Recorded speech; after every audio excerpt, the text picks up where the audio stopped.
একসময় গ্রামে বসবাসকারী এক ব্যক্তি এই ভেবে কষ্ট পাচ্ছিল যে সারাক্ষণ তার মনে কিছু নেতিবাচক চিন্তা ঘুরপাক খেত। অতীতের কথা চিন্তা করে তার মন কখনো শান্ত হতো না। সে ভাবত, ভবিষ্যতে কি হবে, এই কাজটা না করতে পারলে কি হবে, তখন লোকে আমার মজা করাবে। বেশিরভাগ সময় সে নেতিবাচক চিন্তা ভাবনা নিয়ে থাকতো। তখন তার এক বন্ধু তাকে বলল যে পাশের জঙ্গলের মধ্যে একজন বৌদ্ধ সন্ন্যাসী থাকেন, তাই তার কাছে অবশ্যই তোমার মানসিক সমস্যার সমাধান হবে। ব্যক্তিটি সেই বৌদ্ধ ভিক্ষুর কাছে যায় এবং তাকে তার সমস্ত সমস্যা বলে। বৌদ্ধ ভিক্ষু তাকে বললেন, যা বলছি তা মনোযোগ দিয়ে শুনো, এবং যদি অন্য কিছু প্রশ্ন থাকে তাহলে তুমি আমাকে জানতে পারো। সে বলল, গুরুজি, আমি আমার মনকে খালি করতে চাই। আমি আপনার কাছে জানতে চাই কিভাবে মন খালি ও পরিষ্কার করতে হয়। বৌদ্ধ ভিক্ষু বললেন, মনকে খালি করে পরিষ্কার করা 1-2 দিনের কাজ নয়, এটা অনেক দীর্ঘ প্রক্রিয়া। তাহলে তুমি কি এর জন্য প্রস্তুত? ব্যক্তিটি বলল, হ্যাঁ গুরুজি, আমি প্রস্তুত। বৌদ্ধ ভিক্ষু বললেন, মনকে খালি এবং নেতিবাচক চিন্তা থেকে মুক্ত করার জন্য 6টি উপায় মেনে চলতে হবে। নেতিবাচক চিন্তা থেকে মনকে দূরে রাখার প্রথম উপায় হলো এমন লোকদের সাথে মেশা যারা তোমাকে সবসময় দুর্বল, লক্ষ্যহীন এবং মর্যাদাহীন মনে করে। এমন কিছু মানুষ আমাদের আশেপাশে থাকে যারা পদে পদে অন্যকে নিচু করতে দ্বিধাবোধ করে না।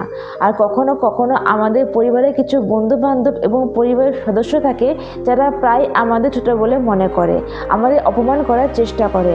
যদি এরকম হয় তাহলে এমন মানুষের কাছ থেকে দূরে থাকো, কারণ এমন মানুষ আছে যারা তোমার চোখে তোমার মর্যাদা নষ্ট করবে, তোমার নিজের যোগ্যতা নিয়ে সন্দেহ করাতে শুরু করবে। এটি তোমাকে মানসিক চাপ এবং উদ্বেগের দিকে নিয়ে যাবে। দ্বিতীয়ত, খুব কম এবং বাছাই করা লোককে তোমার বন্ধু করো। এমন লোকদের সাথে বন্ধু স্থাপন করো যাদের কাছ থেকে তুমি কিছু শিখতে পারবে।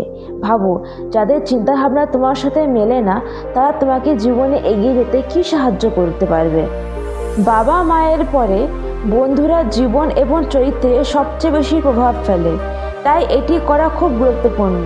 এটাও বলা হয় যে তুমি যে 5 জন মানুষের সাথে তোমার বেশিরভাগ সময় কাটাচ্ছ তারা যদি সৎ হয় তাহলে ধীরে ধীরে তুমিও সৎ হতে শুরু করবে।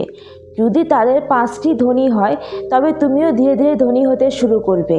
আমি তোমাকে বলি, আমাদের সবচেয়ে বড় সমস্যা হলো আমরা মানুষকে না বলতে পারি না। আমরা এই নেতিবাচক লোকদের সাথে আমাদের সময় কাটাতে থাকি। তাই আমাদের প্রথমত আমাদের জীবন থেকে সে সমস্ত মানুষকে না বলতে হবে যারা আমাদের ক্ষতি করে। তৃতীয় উপায় হলো বর্তমানের দিকে লক্ষ্য দাও। তুমি তোমার অতীত পরিবর্তন করতে পারবে না, তবে তুমি অবশ্যই তোমার বর্তমান পরিবর্তন করতে পারবে।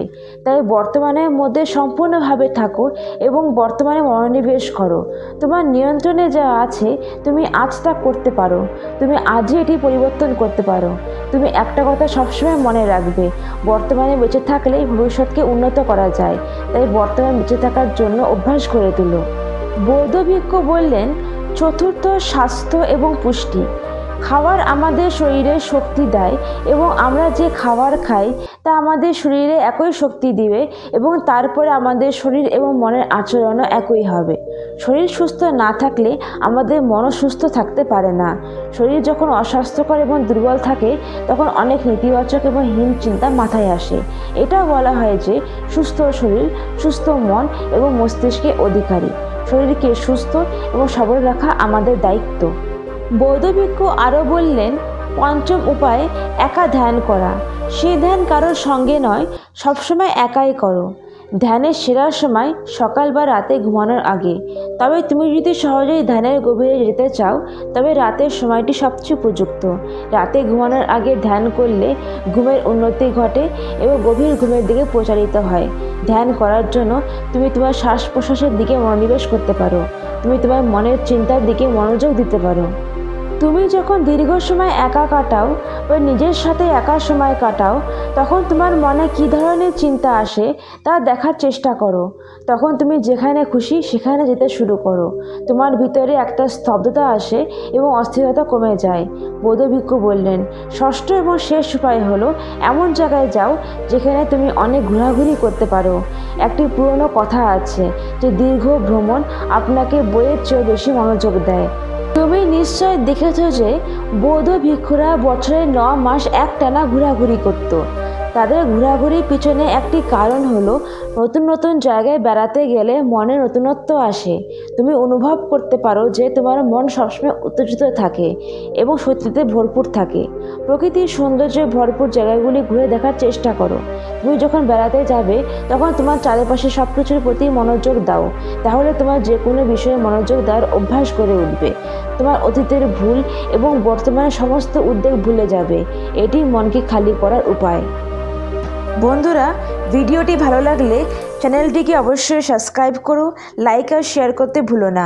ভিডিওটিকে শেষ পর্যন্ত দেখার জন্য অনেক অনেক ধন্যবাদ।